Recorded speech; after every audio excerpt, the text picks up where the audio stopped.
고린도전서 15장 31절에서 38절 말씀, 우리 한 절씩 교대로 말씀을 봉독하겠습니다. 형제들아, 내가 그리스도 예수 우리 주 안에서 가진 바 너희에 대한 나의 자랑을 두고 단언하노니 나는 날마다 죽노라. 내가 사람의 방법으로 에베소에서 맹수와 더불어 싸웠다면 내게 무슨 유익이 있으리요? 죽은 자가 다시 살아나지 못한다면 내가 저기 먹고 마시자 하리라. 속지 말라. 악한 동무들은 선한 행실을 더럽히나니 깨어 의를 행하고 죄를 짓지 말라. 하나님을 알지 못하는 자가 있기로 내가 너희를 부끄럽게 하기 위하여 말하노라. 누가 묻기를 죽은 자들이 어떻게 다시 살아나며 어떠한 몸으로 오느냐 하리니, 어리석은 자여, 내가 뿌리는 씨가 죽지 않으면 살아나지 못하겠고, 또 내가 뿌리는 것은 장래의 형체를 뿌리는 것이 아니요 다만 밀이나 다른 것의 알맹이뿐이로되, 하나님이 그 뜻대로 그에게 형체를 주시되 각 종자에게 그 형체를 주시느니라. 아멘. 네, 앉으시겠습니다. 하나님의 말씀입니다.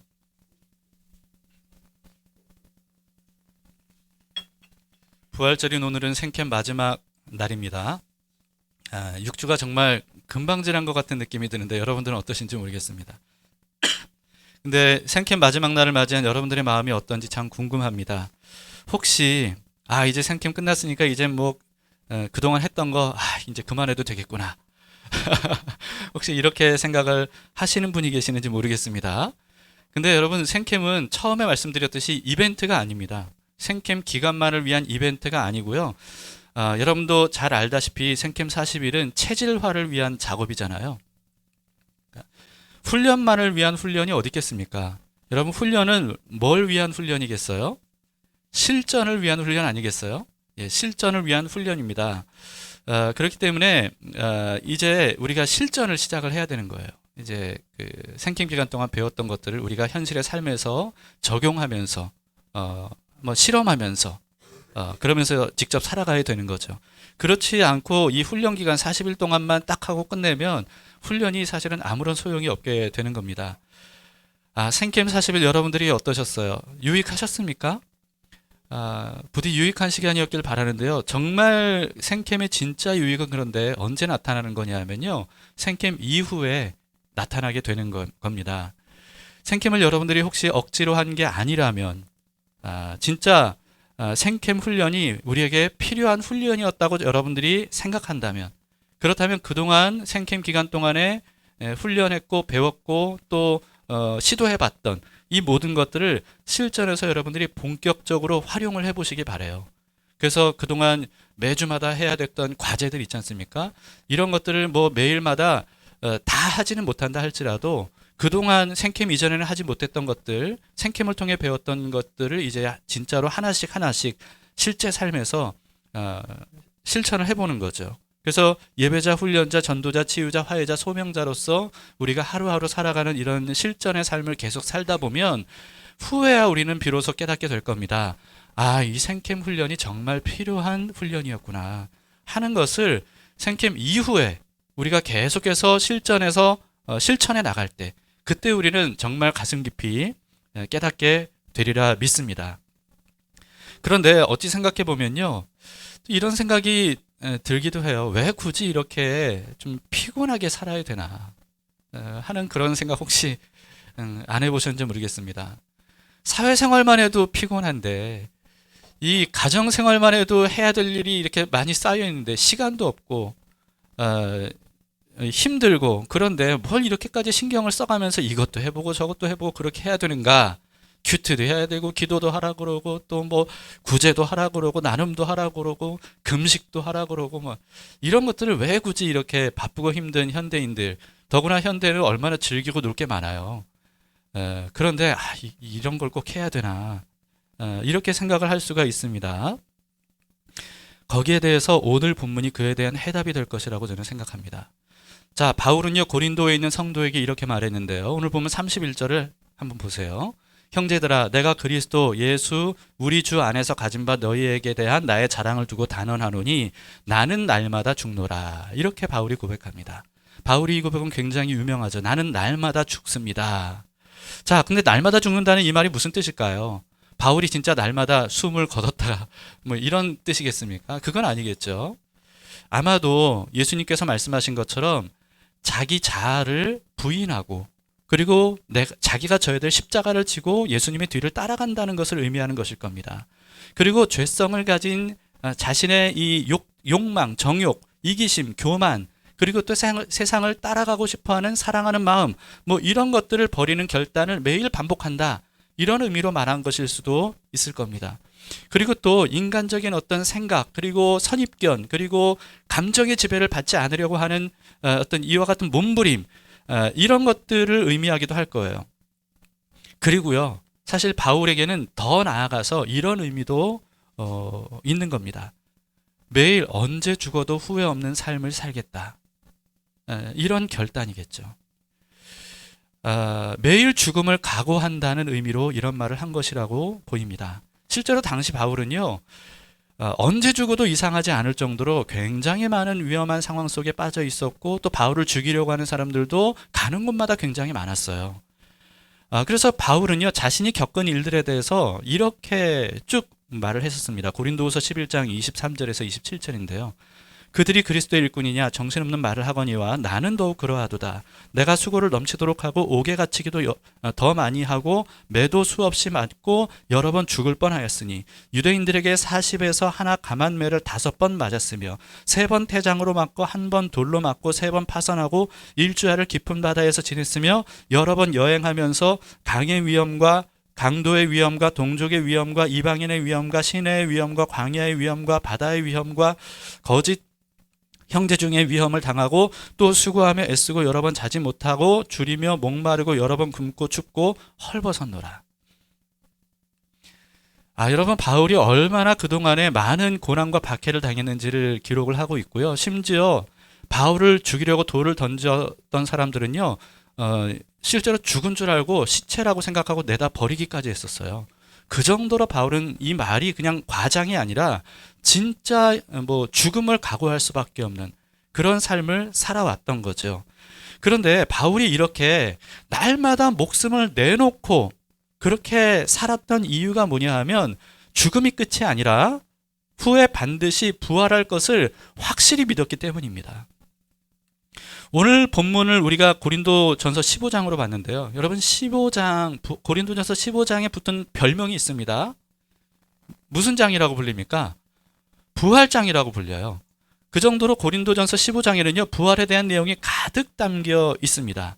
바울은 이 장에서 예수 그리스도의 부활은 예수님의 부활이 실제로 있었다는 것을 증언하면서, 그러면서 예수님의 부활은 예수님의 부활로만 끝나는 게 아니라 예수님에게 속한 모든 사람들의 부활로 이어진다는 사실을 장엄하게 선포를 합니다.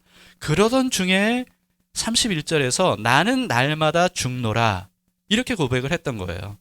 그러니까 바울의 이 말은요, 나는 날마다 죽노라, 이 말은 이런 뜻이에요. 나는 날마다 부활을 믿노라, 이런 뜻입니다.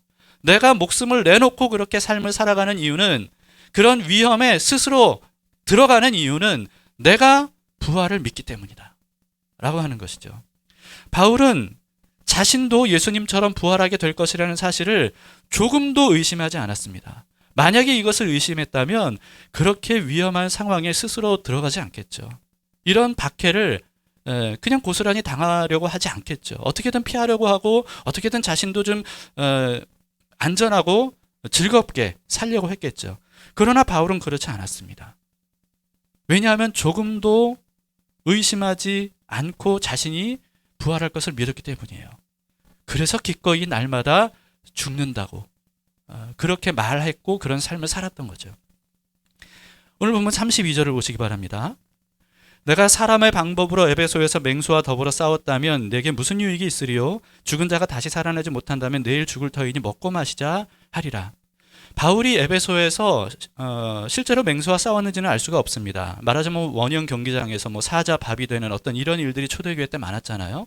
그런 일을 바울이 직접 겪었는지는 알 수 없는데, 그러나 사도행전 19장에서는 바울이 에베소에 있었을 때 복음을 전하던 중에 아르테미스 여신을 숭배하면서 그 여신의 모형을 만들어서 내다 팔았던 장사지죠. 그러니까 데메드리오라고 하는 사람이 수많은 사람들을 선동해서 바울을 죽이려고 했던 그 일은 있었습니다. 에베소에 있었을 때 일이에요. 이게 사도행전 19장에 기록이 되어 있는데요.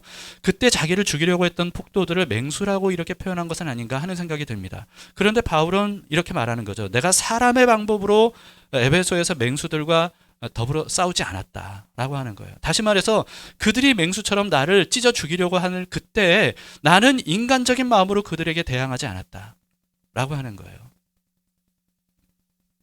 자, 어쨌든 지금 바울이 말하고자 하는 건 뭐냐 하면요. 만일 죽은 자가 다시 살아나지 못한다면 내가 왜 그런 위험과 고난을 감수하겠느냐.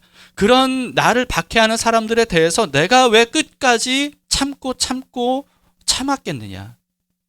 라고 하는 거예요. 왜 그런 고난을 내가 감수했겠느냐. 만약에 죽은 자가 다시 살아나는 게 없다면, 부활이 없다면 전혀 그럴 이유가 없다는 거죠. 그러면서 바울은 말해요. 어차피 죽음으로 끝난다면, 그러면 인생을 가장 잘 사는 법은 먹고 마시고 즐기고 하는 거 아니겠어요? 하고 싶은 대로 하다가 죽는 것, 이게 정말 인생을 가장 잘 사는 방법 아니겠습니까? 그러나 바울은 절대로 그렇게 살 수 없다는 거예요. 그렇게 살아서는 안 된다고 말하는 겁니다. 왜냐하면 죽음이 끝이 아니라는 거예요. 반드시 부활이 있다는 거예요. 여러분, 바울이 그렇게 부활을 확신하는 이유가 뭐겠습니까? 부활을 확신하는 이유가 뭐겠어요? 왜냐하면 바울은요, 자기가 직접 부활하신 예수님을 만났거든요. 그렇기 때문에 이것을 확신할 수밖에 없는 겁니다. 의심할 수가 없는 거예요. 바울은요, 이 고린도전서 15장에서 부활하신 예수님을 직접 만난 사람들, 40일 동안 부활하신 예수님을 직접 만났던 사람들의 그 명단을 쭉 열거를 해요. 심지어 한꺼번에 예수님께서 500명 이상에게 자신을 부활하신 모습을 보여주셨다. 이렇게 얘기하죠. 그러면서 맨 마지막에 뭐라고 말하냐 하면 자기에게도 부활하신 예수님이 나타나셨다는 거예요. 8절입니다. 15장 8절에 이렇게 바울은 고백하죠. 맨 나중에 만삭되지 못하여 난 자 같은 내게도 보이셨느니라. 바울은 부활하신 예수님을 직접 만난 사람입니다. 근데 바울의 이 말이 사실일까요? 바울의 이 말이 사실일까요? 이거는 사실 과학적으로는 어떻게 증명할 길이 없어요. 왜냐하면 이건 과학을 초월하는 영역이기 때문에 그렇죠. 다만 우리가 알 수 있는 건 뭐냐면요. 부활하신 예수님을 직접 만났다는 것 외에는 바울의 급진적인 변화를 설명할 방법이 없다는 겁니다. 여러분, 바울은 원래 어떤 사람이었는가? 바울은 원래 어떤 사람이었냐면요. 예수님을 말하자면 이단 교주처럼 그렇게 여겼던 사람입니다. 그 당시 유대인들에게 이단 또는 그 어떤 뭐 사이비뿐만 아니라 뭐 이방 종교 이런 것은 유대인 사회에서는 있을 수가 없는 일이에요. 그것은 즉결 처형이 가능한 그런 일이었습니다. 왜냐하면 신성 모독죄로 여겼던 거죠. 그런데 예수님을 바울은 그렇게 여겼어요. 그리고 그런 예수님을 따르는 제자들 그리고 교회, 이것을 말살해야 한다는 이 사명의식을 가지고 있었던 사람이 바로 바울입니다. 그래서 그 교회를 말살하기 위해서 저 북쪽에 먼 곳까지 자진해서 갔어요. 다마스커스, 성경은 다메섹이라고 번역이 되어 있는데 다마스커스까지 그렇게 가던 길에 바울이 하루아침에 뒤바뀌었어요. 하루아침에. 예수님의 부활을 증언했던 제자들과 교회를 박해하고 말살하려고 했던 바울이 다마스커스로 가는 길에 하루아침에 뒤바뀌어서 자신이 예수님의 부활을 증언하는 사람이 된 거예요. 예수님이 부활하셨고 그리고 예수님이 하나님의 아들이라고 이렇게 전하기 시작을 했습니다. 그 정도가 아니에요. 이것을 전하느라 바울이 얼마나 화려한 스펙을 가진 사람인지 몰라요. 현대인이었다면 우리가 누구나 다 막 이렇게 부러워할 그런 화려한 스펙을 가지고 있었던 사람이에요. 그런데 이 바울이요, 그날 이후로 자신의 모든 화려한 스펙들을 미련 없이 다 버렸어요. 그리고는 예수 그리스도의 부활과 부활하신 예수님이 구원자이심을 전하는 일에 일평생을 바칩니다. 하루 이틀이 아니라 일평생을 그것을 전하는 일에 전 인생을 바쳐요. 그리고 결국 마지막에 순교하죠. 바울은 사실 그럴 필요가 전혀 없었던 사람이에요. 화려한 스펙을 가지고 있었다는 건 뭘 의미합니까? 인생의 앞으로의 삶이 보장된 사람이었다는 거예요. 그런데 바울이 그 모든 것들을 한꺼번에 버리면서까지 자신이 그토록 말살하려고 했던 교회 안에 스스로 함께 합류하면서 예수님의 부활을 증언한 이유, 그걸 무엇으로 설명할 수 있겠습니까? 바울의 고백대로 진짜 부활하신 예수님을 만났던 거예요. 바울만이 아니라 바울이 열거했던 부활하신 예수님을 만난 모든 사람들도 마찬가지였습니다. 자신의 모든 것들을 예수님을 전하는 일에 바쳤어요. 그리고 모두가 다 순교했습니다. 어떤 사람들은 예수님의 제자들이 예수님을 신격화하기 위해서 부활을 조작했다, 이렇게 주장합니다. 근데 여러분, 만약에 그렇다면 한번 생각해 보세요. 정말 조작한 것이라면 제자들은 알잖아요. 다른 사람들에겐 거짓말을 하더라도 제자들은 예수님이 실제로 부활한 게 아니라는 사실을 알잖아요. 근데 이런 사람들이 만약에 조작을 했다면 왜 조작을 하겠습니까? 무엇을 위해 조작하겠어요? 이단과 사이비들이 누군가를 교주로 세울 때 여러분, 왜 그렇게 하겠습니까? 이 세상에서의 어떤 이득을 위해서 아니겠어요? 자신들이 뭔가 잘 먹고 잘 살고 사람들의 어떤 그 위에 군림하고, 그리고 뭔가 세상을 자기가 원하는 대로 지배하고 싶은 어떤 이런 마음 때문 아니겠습니까? 그러나 예수님의 제자들, 바울과 예수님의 제자들은 오히려 반대였어요. 이들은요, 사람들을 속여서 뭔가 자신들의 이득을 챙기는 게 아니라 오히려 자신들이 가지고 있는 것까지 다 털어서 나눠줬습니다. 자신의 인생 전체를 다 이 예수님의 부활을 전하는 데 바쳤고, 이것 때문에 엄청나게 많은 고난과 박해를 당했음에도 불구하고 그 모든 것들을 오히려 기뻐했어요. 보람 있게 여겼습니다. 그리고 심지어 죽음의 그 자리에서, 순교하는 그 현장 그 자리에서까지도 자신들을 박해하고 죽이는 사람들을 향해 축복의 메시지를 전했고 그들을 위해 축복하는 기도를 하고 죽었어요. 여러분, 이들이 그렇게 한 이유가 뭐겠습니까? 무슨 이득을 얻겠다고 조작을 하겠어요? 이들의 인생이 어떻게 이런 인생으로 뒤바뀔 수 있었는지, 그것을 설명해 줄 수 있는 단 하나의 이유는 바로 진짜 부활하신 예수님을 만났다는 거 아니겠습니까? 부활하신 예수님을 직접 진짜 만났다는 것 외에는 어떻게 설명할 수 있는 방법이 없어요. 이들의 삶과 죽음을. 초대교회 성도들이 왜 그토록 사자밥이 되면서까지 부활하신 예수님을 전하고 찬송하며 축복 기도하며 죽었겠어요? 부활하신 예수님을 직접 만난 사람들은 예수님이 어떤 분인지를 비로소 진짜 깨닫게 된 거예요. 예수님의 12 제자들도 3년 동안 예수님들을 따라다녔지만, 그래서 예수님이 하신 놀라운 말씀들과 예수님이 행하신 놀라운 기적들을 눈으로 직접 목격했지만, 예수님의 부활하신 예수님을 직접 만나기 이전에는 진짜 예수님이 어떤 분인지에 대해서 깨닫지를 못하고 있었어요. 그런데 눈앞에서 십자가에서 처절하게 죽으신 예수님, 그분이 자신의 눈앞에 건재한 모습으로 나타나니까 이들은 비로소 예수님이 어떤 분인지를 깨달았던 거죠. 예수님이 유일한 하나님의 아들이시구나. 예수님이 어린 양으로 오신 유일한 구원자이시구나. 그리고 바로 그분이 하나님이시구나. 여러분, 그래서 이 사실을 깨달은 요한은요, 요한복음 1장과 요한일서 1장에서 예수님께서 바로 모든 만물을 창조하신 장본인이라고 그렇게 선언합니다. 그렇다면 여러분, 부활하신 예수님을 만난 이들이 예수님이 어떤 분인지를 깨닫고 그분이 바로 하나님이시고 구원자이시고 그리스도 메시아이시고 창조주이시라면, 그렇다면 예수님께서 그동안 3년 동안 제자들과 함께 다니면서 하신 모든 말씀들과 모든 행하신 일들, 여러분, 이것은 그냥 단순히 신비로운 말과 신비로운 어떤 기적이 아니라요, 하나님의 전지전능하신 신성에서 나온 것이다 라고 하는 것을 의미하는 거예요.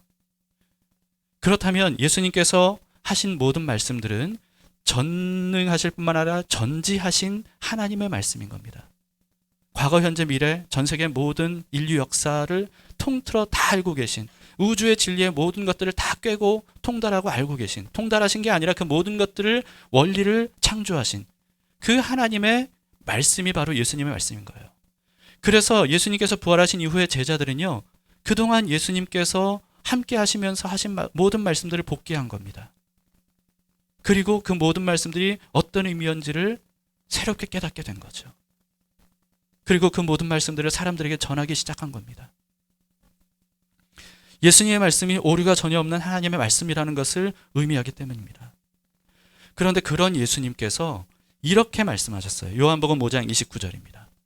요한복음 5장 29절에 선한 일을 행한 자는 생명의 부활로, 악한 일을 행한 자는 심판의 부활로 나오리라. 이렇게 말씀하셨어요.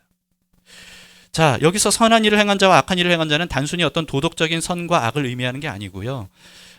이제 예수 그리스도를 믿고 하나님 나라에 속한 사람다운 삶을 산 사람과 그렇지 않은 사람, 이것을 의미하는 겁니다. 즉 예수님은 예수님을 믿는 사람만 부활하는 게 아니고요. 예수님을 믿지 않고 악을 저지른 사람들도 부활할 것이라고 말씀하신 거죠. 그런데 같은 부활이 아니라는 거예요. 어떤 사람은 생명의 부활, 다시 말해서 영생을 하기 위한 몸을 입는 부활로, 그런데 어떤 사람은 심판의 부활로 나오게 되리라 라고 하는 거죠.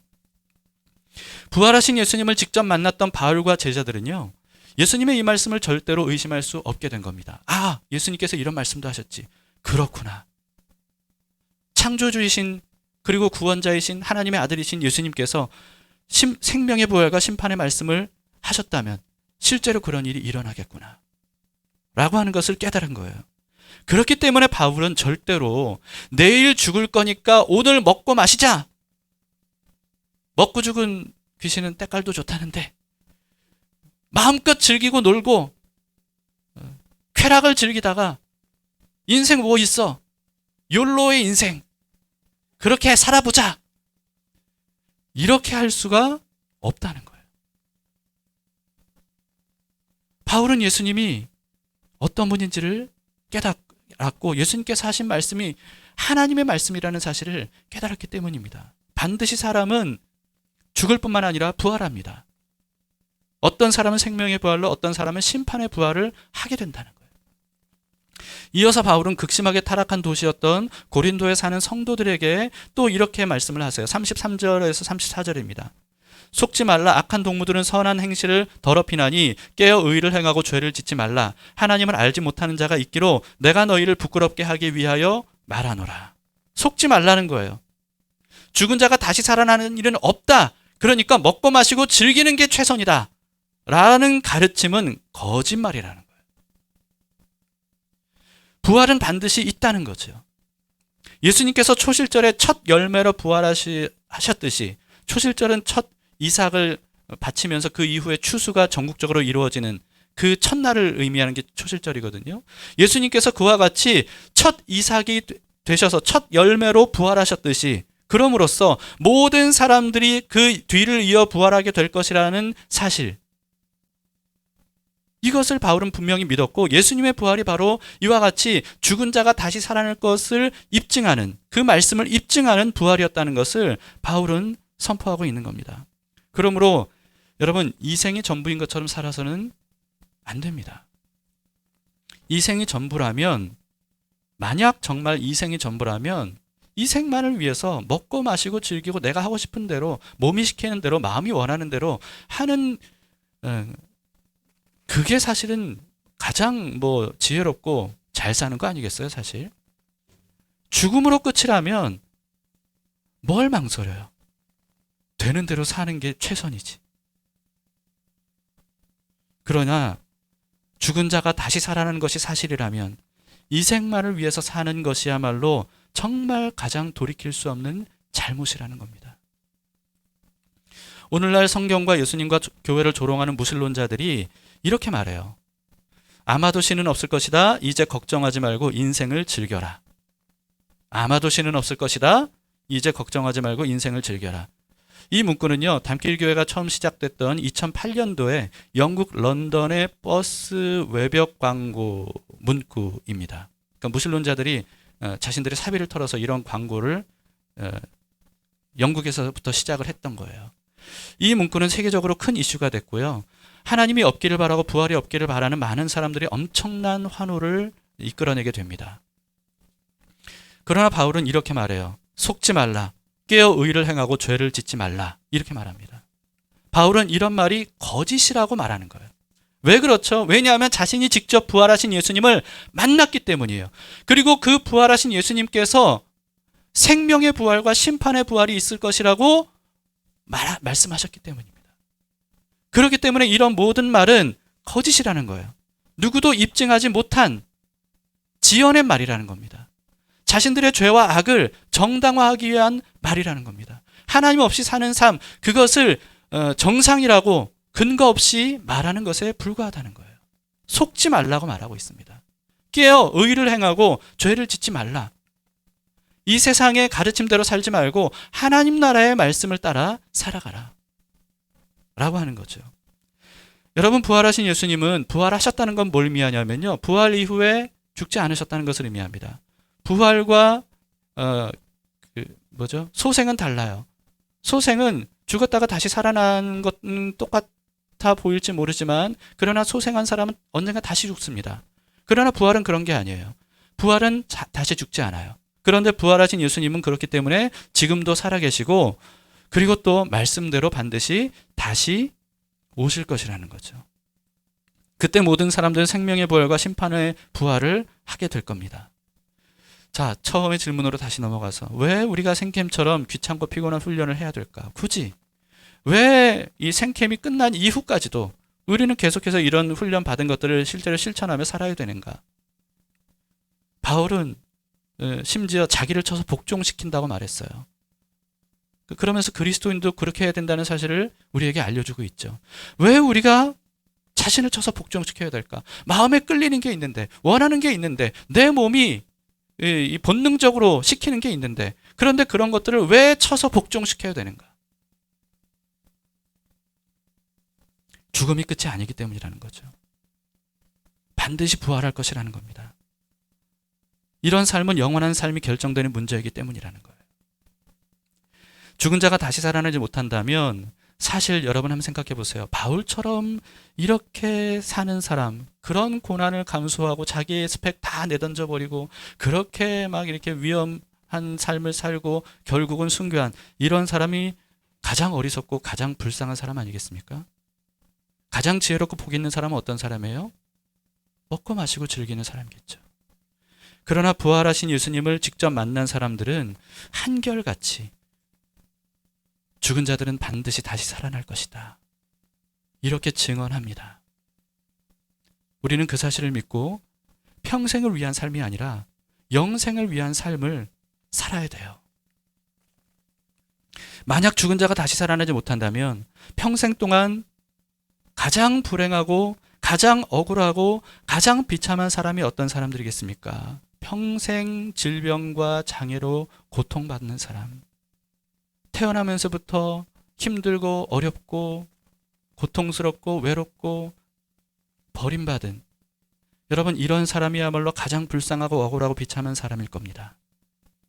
그러나 예수님은 이렇게 말씀하셨어요. 가난한 자가 복이 있다. 천국이 그들의 것이 될 것이다. 그리고 예수님은 질병과 장애로 고통받는 사람들에게 찾아가셨습니다. 인생 잘 나가는 사람들은 예수님을 오히려 외면했어요. 예수님을 모함했어요. 예수님을 멀리했어요. 예수님을 비판했어요.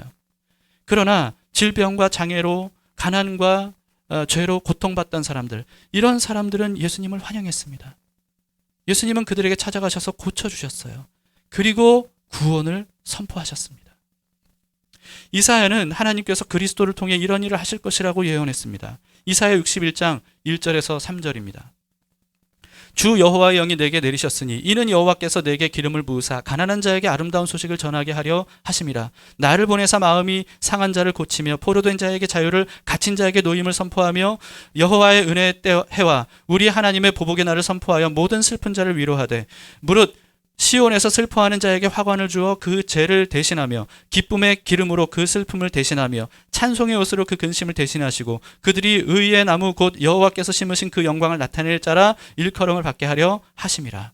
여러분, 이런 일이 어떻게 이루어지겠어요? 이 말씀, 이 예언이 어떻게 이루어지겠습니까? 부활로 이루어지는 거예요. 부활로. 부활은 가난한 자에게 아름다운 소식입니다. 태어나면서부터 죽을 때까지 가난하게 힘겹게 살아왔던 사람들에게 부활은 아름다운 소식이에요. 부활하신 예수님께서 우리를 부활하게 하시면 상한 자를 고치십니다. 다시는 상하지 않게 하셔요. 포로된 자를 자유케 하셔요. 다시는 붙들리지 않게 하세요. 얽매이지 않게 하세요. 슬픔 대신 희락을 주십니다. 재 대신 화관을 주십니다. 근심 대신 찬송의 옷을 입혀주십니다. 이 모든 일들을 예수님은 부활로 완벽하게 이루실 것이고 이 모든 일들은 재발하지 않을 거예요. 반드시 우리에게 영원히 이루어질 하나님의 복이 부활을 통해 우리에게 주어지게 될 겁니다. 바울은 이어서 이렇게 말했습니다. 35에서 38절입니다. 누가 묻기를 죽은 자들이 어떻게 다시 살아나며 어떠한 몸으로 오느냐 하리니 어리석은 자여 내가 뿌리는 씨가 죽지 않으면 살아나지 못하겠고 또 내가 뿌리는 것은 장래의 형체를 뿌리는 것이 아니요 다만 밀이나 다른 것의 알맹이뿐이로되 하나님이 그 뜻대로 그에게 형체를 주시되 각 종자에게 그 형체를 주시느니라.